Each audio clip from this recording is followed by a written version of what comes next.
চলতি মাসে শ্রীলঙ্কা সফরে যাবে বাংলাদেশ অনূর্ধ্ব-19 দল। সেখানে 6 ম্যাচের ওয়ানডে সিরিজ খেলবে তারা। সেই দলে বাংলাদেশ দলকে নেতৃত্ব দিচ্ছেন আজিজুল হাকিম তামিম। প্রথমে শঙ্কা জাগলেও অবশেষে লঙ্কা সফরে যাচ্ছেন তিনি। আগামী 10 এপ্রিল থেকে বাংলাদেশে শুরু হতে যাচ্ছে এসএসসি পরীক্ষা, যেখানে যশোরের একটি স্কুল থেকে পরীক্ষায় অংশগ্রহণ করার কথা ছিল তামিমের। তবে এবারের সেশনে পরীক্ষা দিচ্ছেন না বাংলাদেশ অনূর্ধ্ব-19 দলের এই অধিনায়ক। শ্রীলঙ্কার বিপক্ষে সিরিজকেই বেছে নিয়েছেন তিনি। জানা গিয়েছে তামিমকে পরীক্ষার জন্য ছাড়পত্র দিয়েছিল বিসিবি। তার পরিবারও অবশ্য বিষয়টি মেনে নিয়েছেন।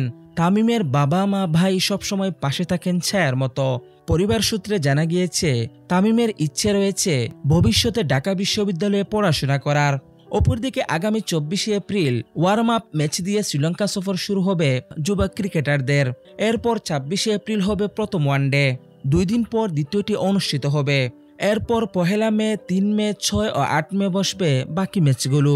সিরিজের সব কয়টি ম্যাচ অনুষ্ঠিত হবে হামবানটোটায়।